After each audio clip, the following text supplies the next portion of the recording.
नमस्कार दोस्तों, मिस्टर ज्ञान एजुकेशन चैनल में आप सभी का स्वागत है। हार्दिक अभिनंदन है। आशा करते हैं आप सभी स्वस्थ होंगे, मस्त होंगे, ज़बरदस्त होंगे। मैं आपका अभिषेक गुरु, करते हैं आज की क्लास शुरू। आज हम लोग कल जैसे दोस्तों हम लोग पढ़ चुके थे बायोलॉजी की इंट्रोडक्शन क्लास में कि बायोलॉजी क्या होती है और बायोलॉजी की कुछ शाखाएँ पढ़ी थी। आगे आज उसी को कंटिन्यू करेंगे और आगे आज कुछ शाखाओं को पढ़ेंगे। तो आशा करते हैं आप सभी लोग स्वस्थ हैं और अपनी सीटेट का फॉर्म फिल कर दिया होगा आप लोगों ने। जिन्होंने नहीं किया वो जल्द से जल्द कर दें, क्योंकि नोटिफिकेशन में साफ साफ लिखा हुआ है कि आप जितनी जल्दी आएंगे उतनी जल्दी अपने पास में जो भी सेंटर हैं वहाँ पे आपको मौका मिलेगा बैठने का। तो आगे हम अपनी क्लास को कंटिन्यू करते हैं। एक यहाँ पे आज कल हमने कल्चर के बारे में पढ़ा था। कल्चर मतलब उगाना या लगाना।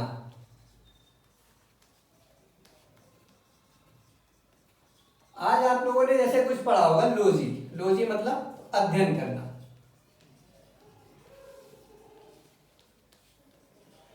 तो आज हम ऐसे कुछ टर्म्स पढ़ेंगे जिसमें पीछे लॉजी लगा होता है, जिनका कुछ अध्ययन होता है। तो जैसे कि दोस्तों फिर हम लोग पढ़ने वाले हैं जैसे जो भी शब्द जिसमें लॉजी लगा होता है, मतलब लॉजी मतलब किसी चीज का अध्ययन करना। तो जैसा हमारा पहले टर्म है साइटोलॉजी।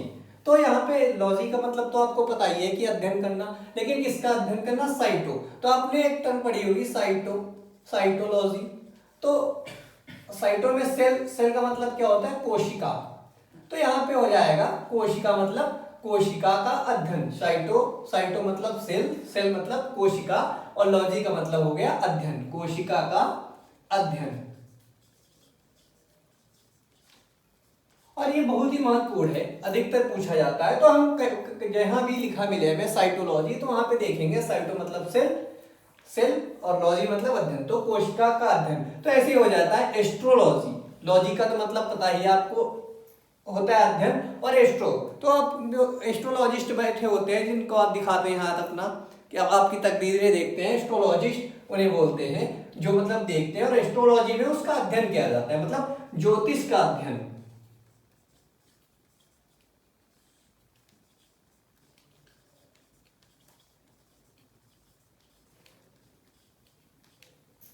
तो आगे से आप जहां पे भी देखें, जहां पे हाथ देखते हैं, तो आप समझ जाएंगे कि वो लोग क्या किए हुए हैं, एस्ट्रोलॉजी मतलब ज्योतिष का अध्ययन किया हुआ है उन्होंने।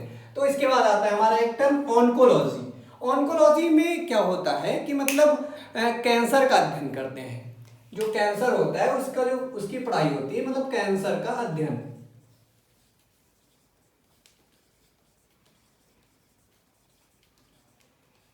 कैंसर के अध्ययन को कहते हैं ऑन्कोलॉजी। फिर हमारा आता है न्यूरोलॉजी। न्यूरो में हम जब देखते हैं न्यूरोलॉजी, तो न्यूरो का क्या मतलब होता है? न्यूरॉन्स। तो न्यूरॉन्स में हम करते हैं नसों या नाड़ियों का अध्ययन, नसों का अध्ययन। जो हमारी नाड़ियां होती है उनका अध्ययन करते हैं। फिर आता है हमारा मेट्रोलॉजी। मेट्रो से आप समझ जाएंगे, इसमें करते हैं मौसम का अध्ययन।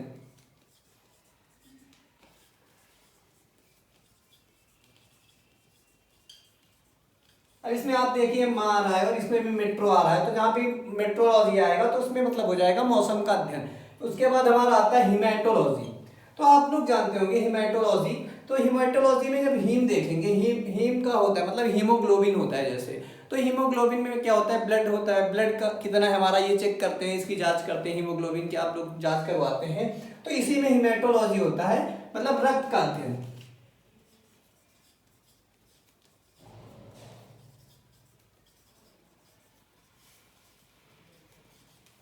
जहां पे बी हिमेटो आता है तो मतलब वहां पे रक्त की बात होती है, जैसे हिमेटोलॉजी तो मतलब रक्त का अध्ययन। तो यहाँ पे देखिए हिमेटोलॉजी है और इसी के नीचे हिपेटोलॉजी लिखा हुआ है। हिपेटोलॉजी, पेटो आ रहा है ना, तो इसमें करते हैं हम पेट का अध्ययन।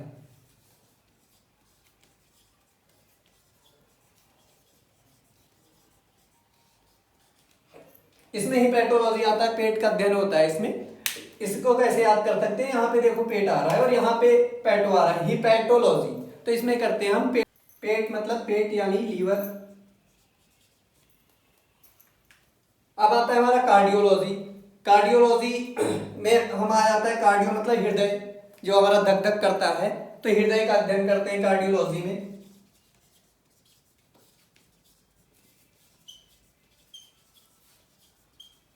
और इनके डॉक्टर को बोलते हैं कार्डियोलॉजिस्ट।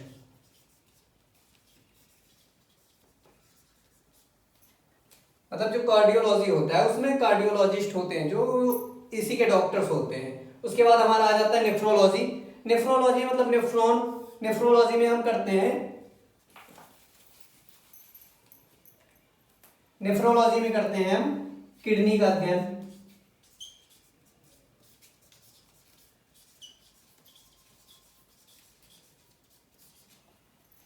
तो ये हमारे कुछ मुख्य टर्म्स हैं, एक बार फिर से रिवीजन कर लेते हैं। साइटोलॉजी, साइटो से मतलब साइट मतलब सेल, साइटोलॉजी सेल कोशिका का अध्ययन, एस्ट्रोलॉजी ज्योतिष का अध्ययन, और फिर आता है हमारा ऑन्कोलॉजी मतलब जिसमें कैंसर का अध्ययन करते हैं। उसके बाद आता है न्यूरोलॉजी, न्यूरॉन्स होते हैं, नसों या नाड़ियों का अध्ययन करते हैं। फिर आता है मेट्रोलॉजी, मेट्रो मतलब मौसम का अध्ययन, हिमेटोलॉजी रक्त का अध्ययन, हिपेटोलॉजी पेट का अध्ययन मतलब लीवर यकृत का अध्ययन, पेट मतलब हमारा लीवर जो होता है उसका अध्ययन। फिर आता है कार्डियोलॉजी हृदय का अध्ययन, और नेफ्रोलॉजी में किडनी का अध्ययन। आशा करते हैं आप लोग बना रहे होंगे नोट्स, तो एक बार इसको नोट कर लीजिए। तो दोस्तों जैसे कि हम देख चुके हैं कुछ टर्म्स, और हमारे कुछ टर्म्स बचते हैं जैसे सीरमोलॉजी, इसमें हम भूकंप का अध्ययन करते हैं।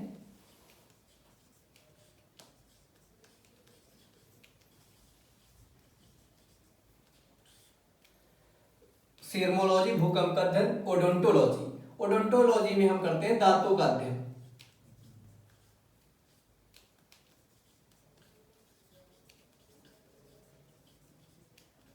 इसको भी आप आसानी से याद कर सकते हैं, जैसे हमारे डेंटिस्ट होते हैं तो डोंटो लिखा आ रहा है तो दांतों का अध्ययन हो जाएगा। फिर आता है हमारा ऑस्टियोलॉजी, ऑस्टियोलॉजी में होता है हमारे हड्डियों का अध्ययन।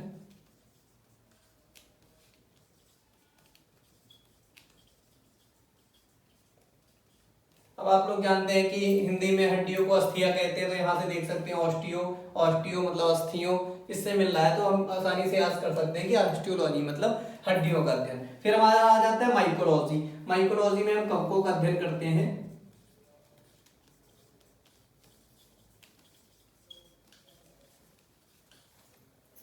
फिर आ जाता है हमारा कॉस्मोलॉजी, कॉस्मोलॉजी में हम समस्त ब्रह्मांड का अध्ययन करते हैं।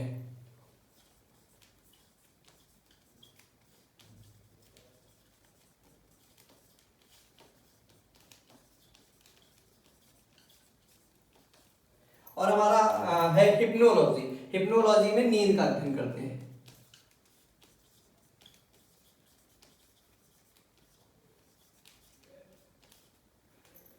हिप्नोलॉजी नींद का अध्ययन, जैसे आपने गाना भी सुना होगा हिप्नोटाइज करती मैनू, तो ऐसे ही इसमें हिप्नोलॉजी में करते हैं नींद का अध्ययन।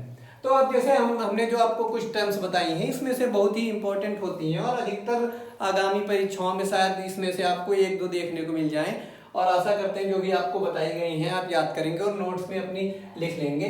तो आगे हम बात करेंगे कि ये हमारे कुछ प्रमुख, जैसे कल हमने कुछ शाखाएं बताई थी, और ये कुछ अध्ययन हैं ये बहुत ही जरूरी होते हैं बायोलॉजी में और बहुत ही महत्वपूर्ण होते हैं। अब हम इसके बाद पढ़ेंगे अपनी थ्योरी पोर्शन, और इसके बाद हम शुरू करते हैं कोशिका। तो जैसे दोस्तों हमने अभी कुछ अध्ययन किया कि किसको क्या कहते हैं, अब हम पढ़ने जा रहे हैं कोशिका। कोशिका मतलब इंग्लिश में सेल।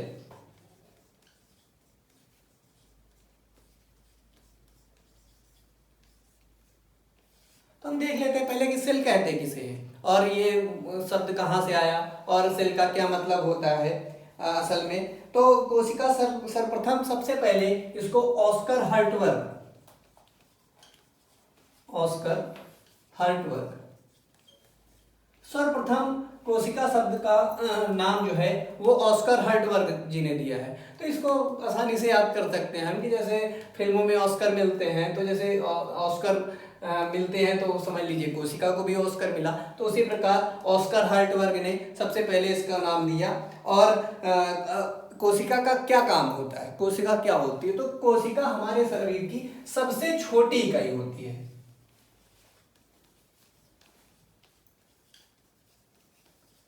अब कहेंगे सर ये छोटी इकाई क्या होती है, मतलब कि हमारे शरीर की सबसे छोटी इकाई, मतलब हमारा शरीर जो है वो बहुत सारी कोशिकाओं से मिलकर बना है।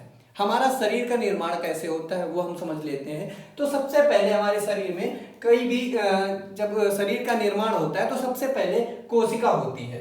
तो कोशिका, तो जब ढेर सारी कोशिकाएं मिल जाती हैं, एक ही प्रकार की जो कोशिकाएं होती हैं उनसे मिलता है, कोशिकाओं से मिलके बनता है ऊतक। और ढेर सारे मतलब कई एक ही प्रकार के ऊतक मिलके बनाते हैं हमारा अंग।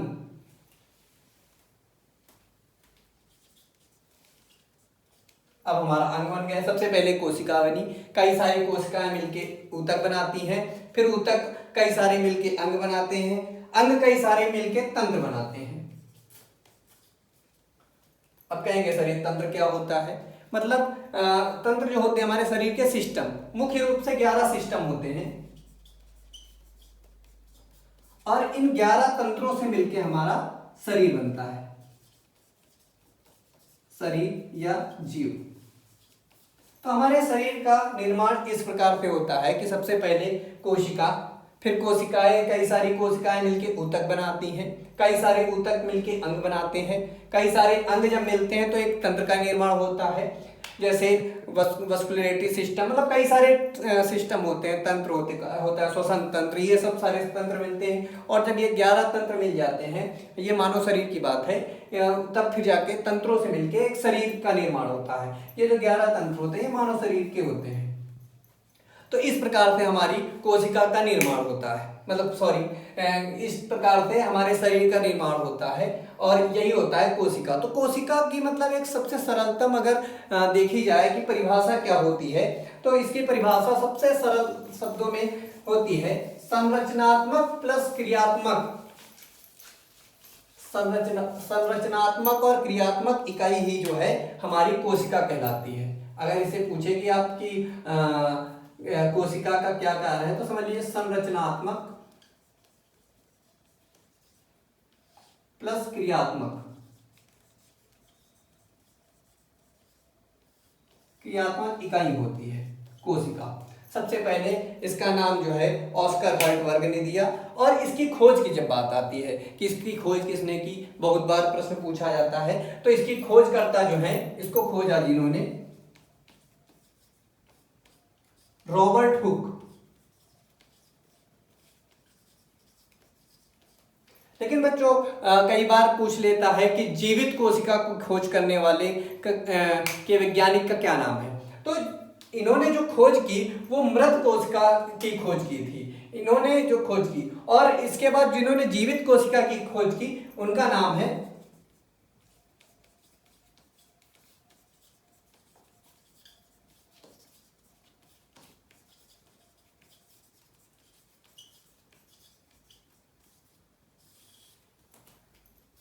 इनका नाम है AB hoc.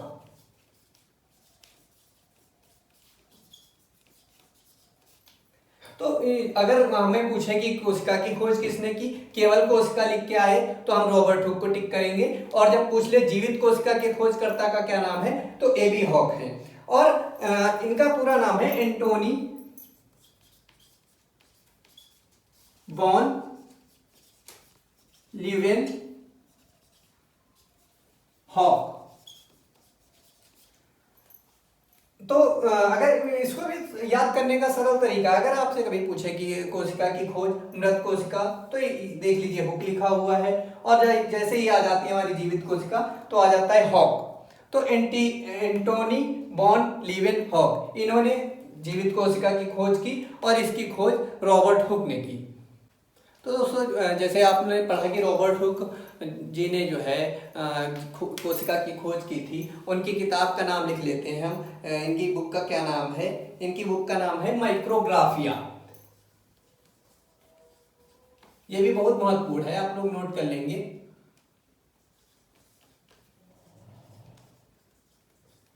Micrographia.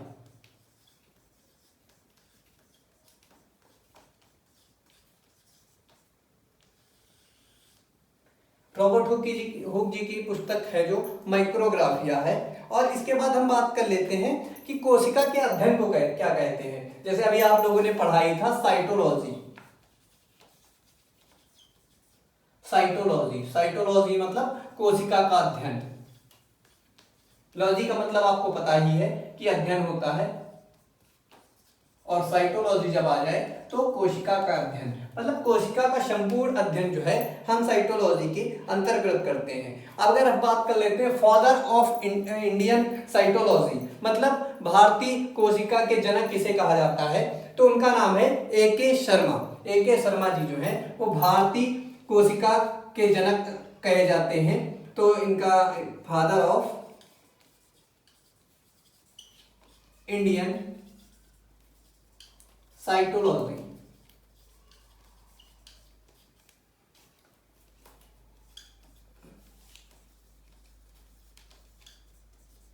A.K. Sharma, father of Indian cytology A.K. Sharma है। और अगर हम बात करें कि पहली बार कोशिका में केंद्रक के बारे में किसने बताया, अगर हम बात करते हैं पहली बार कोशिका के केंद्रक के बारे में,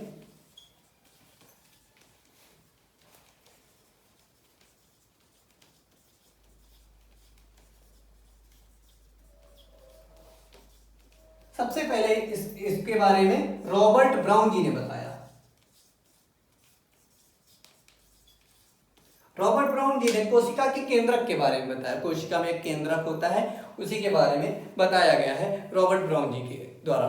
हम इसके बाद पढ़ते हैं कोशिका सिद्धांत, कि कोशिका सिद्धांत किसने दिया, बहुत ही बार पूछा जाता है प्रश्न, कोशिका सिद्धांत।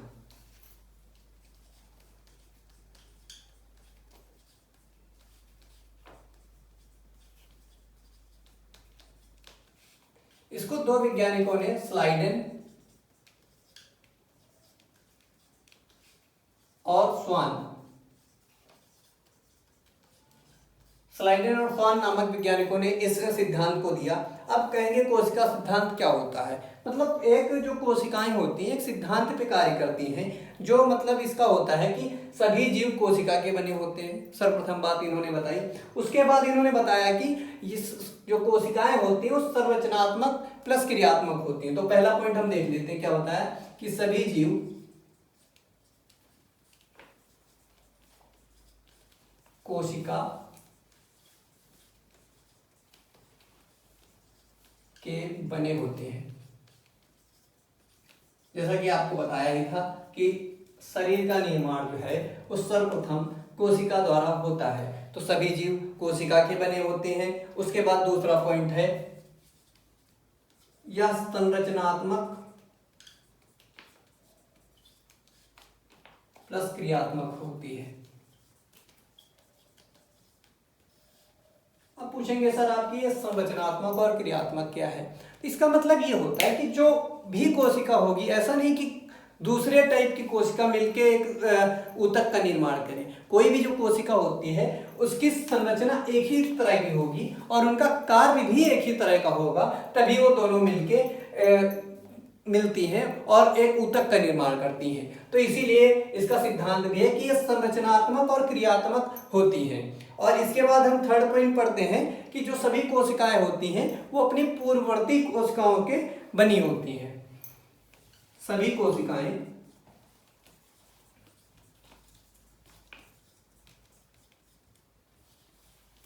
अपनी पूर्ववर्ती कोशिकाओं से मिलकर बनी होती है।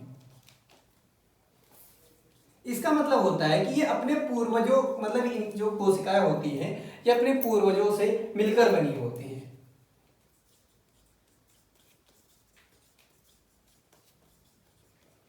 ये कुछ कोशिका सिद्धांत के महत्वपूर्ण पॉइंट हैं जो कोशिका सिद्धांत इसी पे, मतलब कोशिका जो है इन्हीं सिद्धांतों पे कार्य करती है। और ये जो सिद्धांत है ये वायरस पे लागू नहीं होता है, मतलब विषाणुओं पे यह सिद्धांत लागू नहीं होता है। ये क्वेश्चन भी कई बार पूछ लेता है कि कोशिका सिद्धांत किस पे लागू नहीं होता है, तो यह विषाणुओं पर लागू नहीं होता है।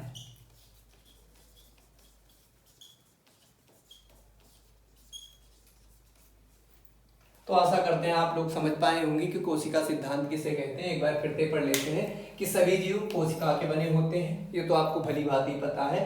कोशिका जो होती है संरचनात्मक प्लस क्रियात्मक होती है। इसका भी मतलब आपको बता दिया है कि मतलब एक ही संरचना की जो होती हैं कोशिकाएं वही मिलती हैं और उनका कार्य भी सेम होता है और सभी कोशिकाएं अपनी पूर्ववर्ती कोशिकाएं से बनी होती हैं और इसका अपवाद ये है कि ये विषाणुओं पर लागू नहीं होता है। तो हमने अच्छे से कोशिका सिद्धांत पढ़ लिया।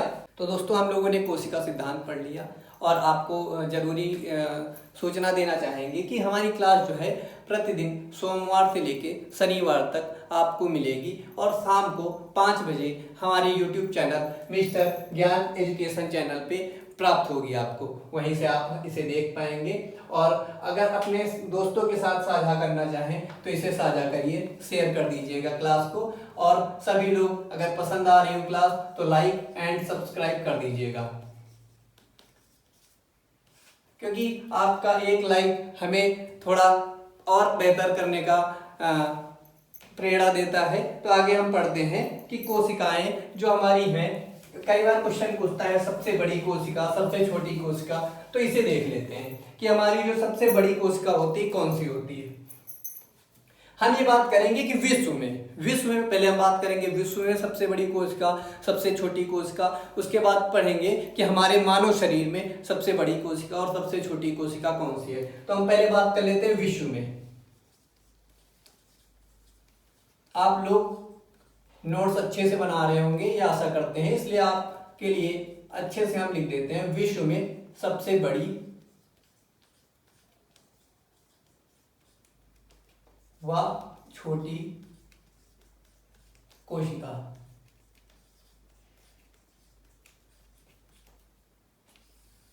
अगर हम बात करते हैं विश्व की सबसे बड़ी कोशिका, तो सबसे बड़ी हमारी कोशिका हो जाती है शुतुरमुर्ग का अंडा।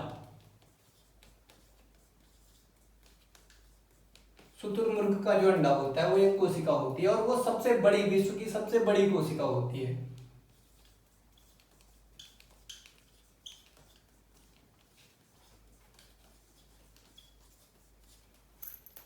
तो अगर हमसे पूछा जाता है कि सबसे बड़ी कोशिका कौन सी है तो शुतुरमुर्ग का अंडा होता है। और सबसे छोटी कोशिका पूछे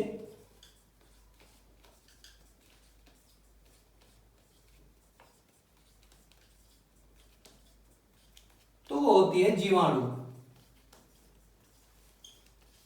तो अगर हमारी सबसे बड़ी कोशिका पूछता है तो शुतुरमुर्ग का अंडा और सबसे छोटी कोशिका जब पूछता है जीवाणु माइकोप्लाज्मा।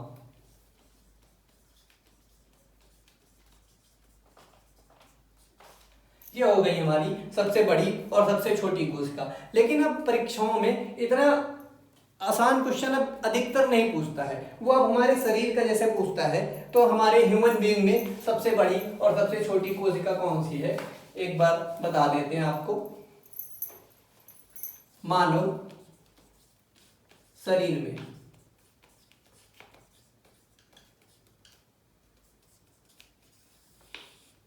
सबसे बड़ी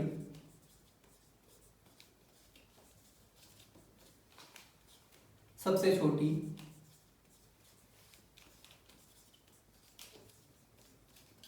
तो मानव शरीर में सबसे बड़ी कोशिका जो होती है वो होती है अंडाणु यानी ओवम।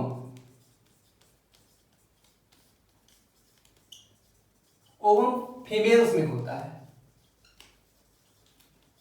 मतलब ये फीमेल में पाया जाता है। और सबसे छोटी अगर कोशिका जो हमारी होती है वो शुक्राणु होते हैं, स्पर्म।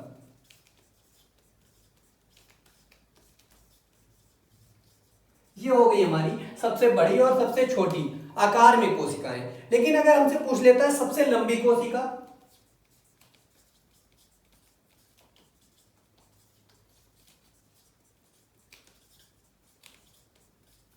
तो हो जाती है हमारी न्यूरॉन्स, मतलब रीढ़ की हड्डी।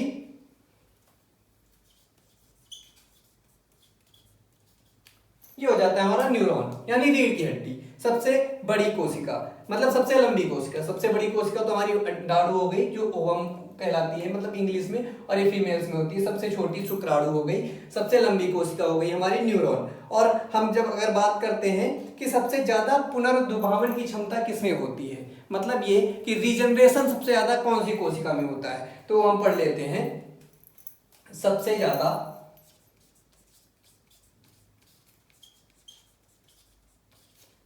पुनरुद्भवन यानी रीजनरेशन वो होता है लीवर की कोशिकाओं में, लीवर यानी यकृत। तो इसीलिए अगर हमारा जो यकृत होता है, अगर उसकी कोशिकाएं जो है वो उसमें कोई दिक्कत आती है तो बहुत ही जल्दी से डेवलप कर लेती हैं उनको। लेकिन अगर हम बात करें कि सबसे कम पुनरुद्भवन किसमें होता है, तो वो देख लेते हैं कि सबसे कम पुनरुद्भवन मतलब सबसे कम रीजनरेशन किसमें होता है। सबसे कम पुनरुद्भवन यानी सबसे कम रीजनरेशन किसमें होता है, वो होता है न्यूरॉन्स में। मतलब जो ये न्यूरॉन कोशिका होती है इसमें सबसे कम होता है, इसीलिए। और ये न्यूरॉन्स कहाँ होते हैं, हमारी खोपड़ी में, इसीलिए कहते हैं खोपड़ी। अब अगर खोपड़ी में देखा होगा आप लोगों ने कि अगर हमें चोट लग जाती है तो इतनी आसानी से नहीं सही होती है, इसीलिए कहते हैं कि खोपड़ी। मतलब अगर एक बार खो गई तो खोपड़ी। तो इसीलिए आप लोग कहते हैं हेलमेट लगा के रखें, सरकार भी कहती है हेलमेट लगा के रखें, क्योंकि आपका कोई भी शरीर का अंग टूट जाता है, कोई दिक्कत आ जाती है तो जल्दी से सही हो जाता है। लेकिन अगर आपकी एक बार खोपड़ी में चोट लग गई, सर में चोट लग गई, तो वो इतनी जल्दी सही नहीं होती है। तो इसलिए आप सभी से हाथ जोड़कर निवेदन है कि जब भी कभी घर से बाहर निकले तो हेलमेट लेके, मतलब जब बाइक से निकले, ऐसे नहीं हम कह रहे हैं कि आप ऐसे टहलने निकल रहे हैं, आप हेलमेट लगा के निकल रहे हैं, तो ऐसे आपको बिल्कुल नहीं निकलना है। आप जब भी बाइक लेके बाहर निकले तो हेलमेट अवश्य लगाएं। हेलमेट ही हमारी सुरक्षा करता है, नहीं तो अगर आपकी एक बार खोपड़ी खो पड़ी तो फिर इतनी जल्दी मिलेगी नहीं। तो इसीलिए हम फिर से एक बार रिवीजन कर लेते हैं। मानव शरीर में सबसे बड़ी कोशिका अंडाणु, ओवम जो फीमेल्स में होती है, सबसे छोटी कोशिका शुक्राणु होती है, स्पर्म, और हमारी सबसे लंबी कोशिका होती है न्यूरॉन, और सबसे ज्यादा रीजनरेशन वाली जो कोशिकाएं होती हैं वो यकृत में होती हैं, और सबसे कम जो पुनरुद्भवन होता है यानी रीजनरेशन सबसे कम होता है जिसमें, मतलब एकदम ना के बराबर मानिए आप, वो न्यूरॉन्स में होता है, मतलब खोपड़ी में। तो आशा करते हैं आपको आज की क्लास अच्छी लगी होगी, मजा आया होगा। तो आप लोग इस चैनल को, मिस्टर ज्ञान एजुकेशन चैनल को लाइक करें, सब्सक्राइब करें, शेयर करें और बेल आइकन जरूर दबा के रखें, जिससे हम आपको हर शाम 5 बजे सोमवार से लेकर शनिवार के बीच आपसे मुलाकात होगी और आपसे बात करेंगे और आपके साथ क्लास साझा होगी, जो आपकी आगामी परीक्षाओं को मजबूत बनाएगी। इसलिए आपसे विदा लेते हैं और मिलते हैं कल शाम को। धन्यवाद।